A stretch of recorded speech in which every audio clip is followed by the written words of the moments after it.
অনামিকা দিয়ে রাতের লুকটা নিয়ে চলে এসেছি, যেমনটা বলেছিলাম তোমাদেরকে। আমি বিকালবেলায় রেডি হয়ে অনামিকা দির বাড়িতে চলে গেছিলাম।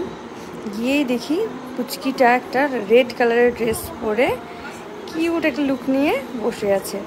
তারপর তোমাদেরকে বলি, অনামিকা দি সকালে যে লুকসটা করেছিলাম সেই লুকসটা তোমরা দেখতেই পাচ্ছ। এটা হচ্ছে সেই লুকসটা। অনামিকা দি অ্যাজ ইট ইজ রেখেছে, কিছুই হতে দেয়নি মেকআপটায়। ঘাম হয়েছে দেখতে পাচ্ছ, কিন্তু মেকআপটার কিছু হয় বলে না, মেকআপ করলেই হলো না, রাখতে জানতে হয়। সকালবেলা আমি লুকসটা পোস্ট করেছিলাম, তোমরা সবাই খুব অ্যাপ্রিসিয়েট করেছো, তার জন্য থ্যাংক ইউ সো মাচ। অনামিকা দি আমার কাছে একটা মামা লুকস চেয়েছিল, এরকম একটা হেয়ার ব্যান্ড চেয়েছিল। আমি চেষ্টা করছি করার, তোমরা জানিও কেমন হয়েছে আমার লুকসটা।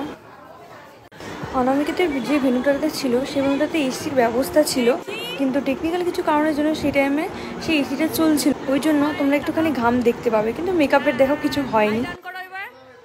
দেখবে অনুষ্ঠান বাড়িতে ফটোগ্রাফারদের দুটো ছাতা লাইট থাকে, সেজন্য গরমকালে খুব গরম হয়।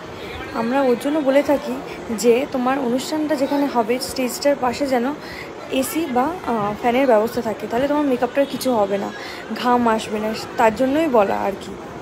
এখানে দেখতে পাচ্ছ অনামিকা দি ভীষণ ব্যস্ত ছিল, অনেক গেস্ট অ্যাটেন্ড করতে হচ্ছিল, অনেকটা লেটও হয়ে গেছিলো, কিন্তু অনামিকা দি আমাকে হেল্প করেছে ছবি তুলতে। তোমরা জানিও লুকসটা কেমন হয়েছে। Thank you so much.